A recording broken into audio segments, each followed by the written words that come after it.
Hello there ladies and gentlemen, Pricie here, and I'm back with another subscriber spotlight replay for you on World of Tanks. Today we're looking at Camus, and he's driving the French Tier 9 auto-loading heavy tank, the AMX 5120. Now a little bit about this tank. The project to upgun the AMX 5100 was begun in August 1951, and the first vehicle was delivered for testing in 1953. It incorporated the oscillating turret, which the French were really the only people that really took to this turret. Some other countries did dabble and experiment with the idea of an oscillating turret. Basically, the principle of an oscillating turret is to use two different hinged parts of a turret that rotate against each other. The added bonus that this turret allows you to do is it allows you to fit a reasonably heavy gun to a fairly lightweight chassis without too many problems to the tank. As I say, the French were really the only people that took this idea on. It didn't last very long. I think the AMX 13 series, of which you know in here is the 1375 and the 1390, were the most popular ones. It did have an auto-loading mechanism, as was based off the AMX 13, but the tank was deemed unreliable due to the fact that the weight of the ammunition carried by the AMX 120mm gun just really made the tank too heavy for the engine and the suspension to be able to handle, so the project never really got much further than a few prototypes. Anyway, we're playing on Sacred Valley, and Camus, because we don't have the reliability issues to have to deal with in World of Tanks, Camus is going to put this tank through his paces for us. So, first tank sighted, spots himself an IS-6, first shot into the front plate, second shot tracks him, third shot goes into the tracks, full shot goes into the tracks at the front drive wheel as well, keeping him pinned in place, and he just unloads on him and clips him. So that's 1550 damage done for Camus. Goes into his reloading time, which as you can see from the on-screen counter is 33.28 seconds for Camus' crew at the moment. Not sure what the state of his crew is. Doesn't look like he's running any premium consumables. He's running a small repair kit, a large repair kit, and a fire extinguisher. I don't own one of these tanks myself, so I'm not sure as to the reasoning with the double repair kit. Perhaps it's just something Camus does out of preference, but it's unusual not to see somebody with a med kit. But perhaps this tank doesn't suffer too badly with the crew being injured and has more mechanical based problems with the tank. Perhaps the gun gets damaged or gives you more options if the gun is tracked. So he engages against the T-54, puts a round through the side for the first one, gets unlucky with the second and third. The second shot was a bit poorly aimed, the third bounces off his lower front plate because T-54 and raisins, but he gets the full shot in and leaves the T-54 on extremely low health, and he scurries away back down the hill. So reloading again, 15 seconds left. Looks like the north of the map on the C line, C3 as you can see, has gone very badly, and the score is 3-8 at the moment, with Camus holding one of the team's only kills, so he's got a lot of work to do. And it's now 3-9 as a Tiger 2 has just been killed. So this STI is lit up, he comes around the corner, puts one in through the back. He turns his turret very nicely to the side and allows Camus to plant his second shot straight through the side of his turret. Back to reloading again, another 30 seconds, and it's time to go down, try and help the artillery and cover the tanks that are going to be shortly arriving along the sea line. The ground forces all for Camus' team that are left are a Jagdpanther 2, a T-26E4 Super Pershing and an M46 Patton, one of the and two artillery pieces, although one is scurrying away and one is just sat there refusing to move because he obviously hasn't got a mini-map. Anyway, Camus spins across, spots an IS-8 on low health, puts a shot into him. He's got 3 left in the clip, and it's one less enemy tank to deal with. So he moves behind a wall to cover himself from the IS-3. and moves to a position where he can intercept the T-54E1, but the Super Pershing takes care of him. Carmu's on 3,118 damage done now, so a really great round for him so far. T-34 puts a big hit into him there, he rolls high. Carmu puts one back into him, aims for a cupola shot. The shot dings just a little bit low, bounces off that incredibly tough gunman that the T-34's got. And the Tiger II puts one into him. So, thinking better of pushing onto them, Carmu pulls back behind his cover and starts his reload again. Now the M46 Patton looks like he's busy chasing the artillery at the moment, which is, I suppose, helpful to the team, but not exactly what you would call top of the pops priority wise right at the minute. And later on, that's actually a bit of an annoyance to Carmu, I'm sure. You know, the M46 Patton really didn't do a lot this game, but he picks himself up sort of 4 kills for not really doing a lot, and I'm sure that's some kills that Carmu would have liked to add to his total later on. Could well have been a Radley Walters medal on the table for him if those artillery pieces had still remained in play. So anyway, the M46 Patton is roaming around their base, although there's an IS-3 and the very low health T-54 going back to deal with him. The Super Pershing and Carmu are rolling around here, and Carmu is currently looking for the Tiger II. Last known position was over here at C6, and he finds him now, and I'm not sure what the Tiger's doing here. He seems to have, he's trying to shoot down a passing satellite, I think, but he seems to have just given up or gone to make himself a coffee or something, I'm not really sure. So anyway, back to reloading again, another 30 seconds. Meanwhile, the M46 Patton has been taken care of by the enemy team. They ganged up on him. There's an IS-3, a T-95 raid boss, and a T-54 on very low health left in play.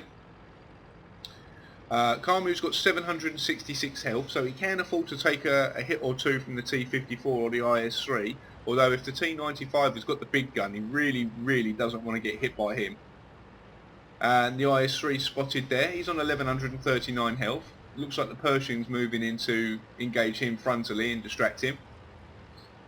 Carmu's moving round for flanking fire, and oh, surprise, T-54 makes an appearance, puts a shot in through his side, puts Carmu down to 537 health, but he's still rolling. He's got 3 left in his clip, and he's heading after this IS-3.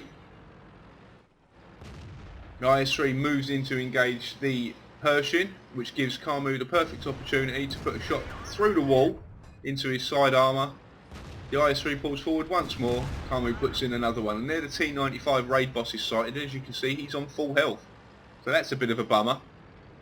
The Carmu starts his reload process again, and he's going to take the long way around the sort of mountain here and try to come up behind the T-95. End of the day, he's got another 20 seconds on his reload to wait, so might as well take advantage of the AMX 5120's manoeuvrability. It is kind of not so much a heavy tank. It doesn't really possess the sort of characteristics, apart from the gun, of a heavy tank that you would imagine, being the armour. But it does possess quite good manoeuvrability and quite good speed for a heavy tank. Definitely one of the fastest of the heavy tanks, probably if not the fastest tier 9 heavy. Not quite sure about that, but it is a very agile machine for what is known as a heavy tank. So he's moving round at the moment. Looks like he's going to progress down via the J line. The Pershing is still milling around at D5, but I'm sure he doesn't really want to take a hit from the T-95 either. The gun on that thing, particularly the top gun, is pretty monstrous. But the T-95, its chief downside is the fact that it's extremely slow, not very manoeuvrable, finds it hard to get around the place. It does have a lot of armour frontally, and does have that massive gun. And Carmu there gets spotted, and he assumes from over at the G4 location, lets his teammate know that he's been spotted, and he pulls into a place where he can pretty much hold down, cover up the best part of his hull, but keep looking over towards the enemy team's flag. Wants to try and get eyes on this T-95, preferably before the T-95 sees him. He has a rough idea of where the T95 will be coming from. Although, as you can see, he's just looking around everywhere at the moment. He could have rolled underneath the bridge, or he could be coming back into base. The logical thing would be he would be heading back to base, because the T95 isn't particularly... And there he is. He's not particularly fast, but he needs to cover the flag. The T95's been spotted, thanks to Wargaming's excellent camouflage mechanics. For some reason, that was the first time they've seen him, just as he was at the foot of the bridge there. So I'm not really sure how something like a T95 managed to sneak into a location like that without being lit up before that, but hey-ho, they found him now. He puts in a chancy shot, but it was connecting on the frontal armour, didn't have a good penetration marker there. Was aiming for a cupola snipe, but didn't go in. He's got 3 shots remaining. He's just playing for time at the moment. He's keeping the T95 lit up whilst the Pershing makes his way in. In this situation, when it's 2v1, you've really got to use the numerical odds to your favour. So you might as well wait for your teammate to come in. And the Pershing's on his way. The T95 has turned to face the Pershing, which is a bit of a mistake on his part, because the Pershing really is the sort of tank that would struggle to penetrate a T95, even from the side if he angled well. And the real threat is Carmu's AMX 5120. So Carmu puts in 2 hits. First one doesn't go. First one was a critical hit, so he damaged the tracks there. But the tracks are notoriously shot-eat traps in the T95, having 2 sets of tracks. But the second shot goes in through the side, blows his tracks off, and sets him alight, knocks his engine out, sets him on fire. And the third shot goes through the side as well. And that's the T95 raid boss down from 1700 health to 556 health. So now he's a 2-shot for Carmu. And Carmu's just finished reloading his gun. He's got 4 shots in the clip, and he's proceeding to move around. He's going to come up via the J line and back round behind the T95 into the sort of H2 area of the enemy base. The Pershing's doing what he should be doing right now, and he's keeping the T95 lit up. This Lorraine 40-ton driver on Carmu's team is extremely helpful, because he keeps pinging out the location of the T95, because I'm sure in the split second that Carmu had stopped firing at the T95, he's obviously instantly forgot that there was ever a T95 in the game, and heaven forbid he doesn't know where he is. So extremely helpful Lorraine 40-ton player there. And can you hear the sarcasm? The Carmu puts in the final 2 shots, putting him on 7 kills, 6,605 damage done. And let's have a look at the endgame score screen to see how he got on. And here we are at the endgame score screen for Carmu's round in the AMX 5120 on Sacred Valley. As you can see, that was his mastery badge. He picked up the ace tanker for that performance, and rightly so. He really did carry the team to victory. And if you remember the scoreboard, at one point the score for his team was 3 kills, and the enemy team had 9 kills chalked up on the board already. It was a hell of a long road to climb back up again, but he managed it. He also scooped himself a Top Gun for picking up the 7 kills. As I mentioned during the replay, it was a real shame that the M46 Patton decided to dive in and execute the artillery when he did. It didn't really contribute a lot else to the team, because Carmu could have picked up those kills right at the end, and that would have put him on a Radley Walters game, which would have been even sweeter. And he also picked himself up a high caliber medal for the amount of damage he did that round. And if we flick over to the team score page, you'll see that was 1,538 base experience for Carmu that game. A really huge game in the AMX 5120. And if you look at the damage done, 6,605 damage with 7 kills. And the next nearest person on his team for damage was a Jagdpanther 2 on 1,834. Which, as you can see, Carmu put in a massive effort there, doing over 3 times the amount of damage of the next nearest person on his team. And the M46 Patton, who managed to pick up 4 kills, only did 1,639 damage. As you can see, he really didn't deserve to steal those 2 artillery kills at the end there. And if we go across to the detailed report, we'll see that game that Carmu fired 25 shots. Of the 25 that he fired, 24 hit the target. And out of the 24 that hit the target, 20 shots penetrated, giving him that 6,605 damage done. He received 4 hits in return, of which, due to the very poor armour of the AMX, all 4 of those penetrated, leaving him roughly on about 500 health by the end of the game. He also took a small amount of splash damage from one of the artilleries, but nothing too serious, so quite nice there. I believe there was 2 enemy artilleries on the enemy team, so to not get clicked in a game where there's more than 1 artillery is always a great result. Now that round he damaged 8 vehicles and destroyed 7, and travelled a whopping 4.5 kilometres that game. Now, as you can see, he was running a premium account for that replay, so he received 80,706 credits, and after repairs to the vehicle and resupplies of ammunition, no consumables were used there incidentally, that left him a total of 43,604. And even at tier 9, if he hadn't have been running a premium account, he still would have made 16,702 credits, which is still a pretty healthy profit for a non-premium account at a tier 9 heavy tank level. Now, as we looked at the experience earlier, he received 1,538 base experience. Now that was his double for the day as well. And he received an action payout of 576 for a mission completion.